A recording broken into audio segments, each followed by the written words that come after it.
The biggest question on buying a guitar, of course, is does it sound like it should?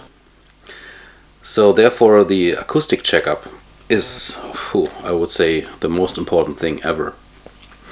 And normally I went to someone, or I go to someone who wants to sell a guitar, and I'm just playing around a bit like...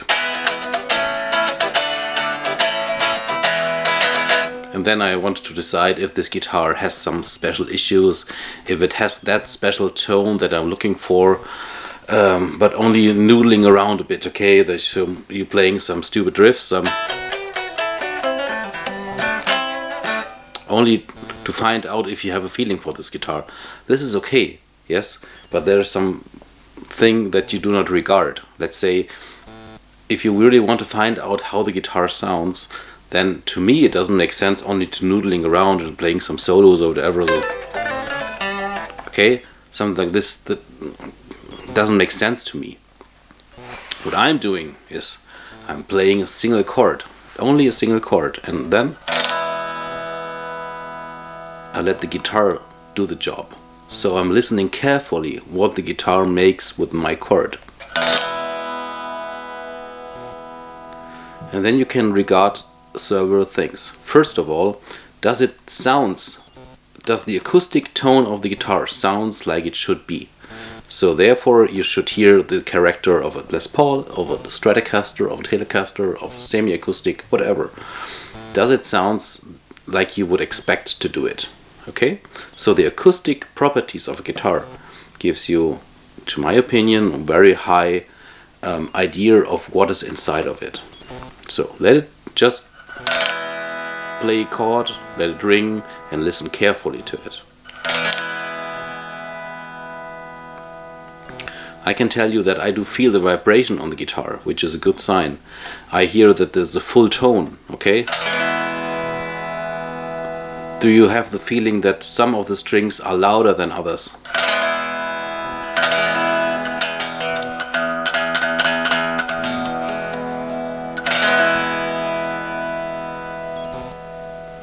And also, does the tone remain? Does it remain stable? Or do you have a kind of a dead horse where you're playing on? I would like to expect that the tone remains, okay? It comes down in a steady way.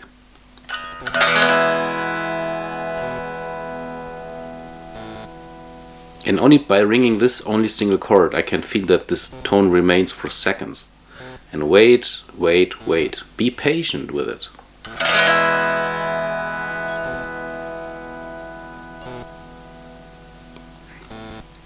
Grab another chord.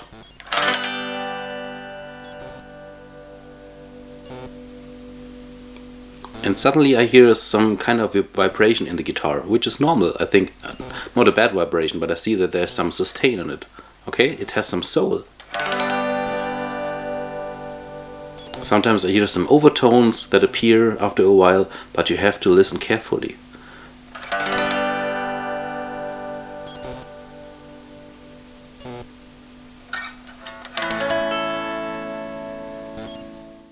When you play a single chord, you can pick each single string, and then you will find out if there are any issues with string bass.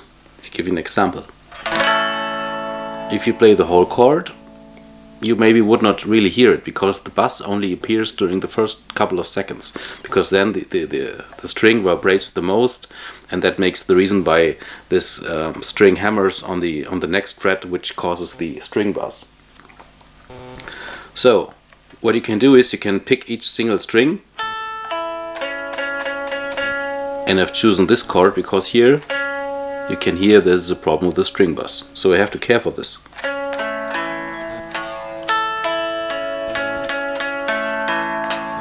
Okay, so shift it.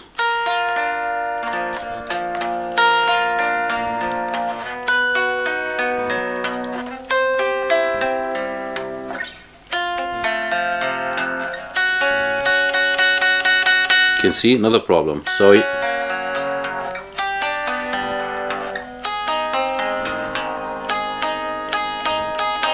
So you can see here is a problem with some string bass. I mean, this is a heavy guitar, of course. Maybe it's the problem of the action.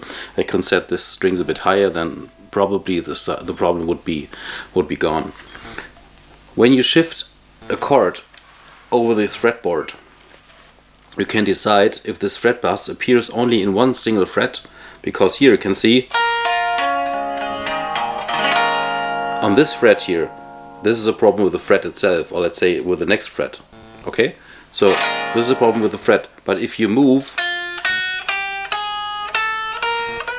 along the E string and you find out that all these first 5 or 4 frets, they have a problem with fret buzzing, and then this might be a problem with the string itself or with the neck or whatever. So with this acoustic checkup you can find out it way better by playing it unplugged than over the amp.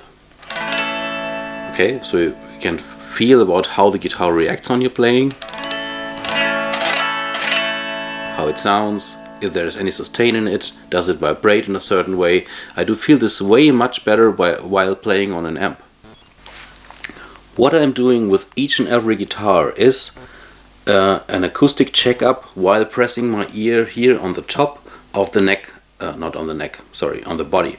So press your ear here on the body and then play a chord, let it ring. You hear so many details which happens in the guitar. You hear the pure tone, you hear the acoustic tone of the guitar, you hear any fret buzz, you hear if there are any problems with the stain, any dead spots or whatever. You can really hear the soul of the guitar unplugged. This is totally important to me, and I do this with each and every guitar that I'm playing. I want to find out what is the acoustic sound of a guitar, and while pressing my ear here on this point, I can get so many detailed informations about what happens inside.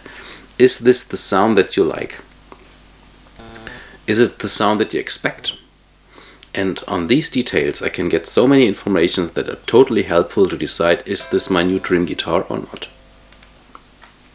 Even if you want to buy a new kind of guitar, let's say you want to buy a Les Paul, this is your very first Les Paul, you're really not experienced in Les Pauls, ask a friend if he has a Les Paul, take this Les Paul with you and compare both. So you want to expect something better, yeah. You want to find out that if this guitar that you want to buy has not that vibe, or has not that coolness, has not that soul in it, that what you bring with you. And this gives you very good advice that this maybe is not your dream guitar. Finally, here is the overview of all the aspects that I told you. I think they are all useful to be checked. You can see all these 3 aspects here on the electric checkup, visual checkup, acoustic checkup.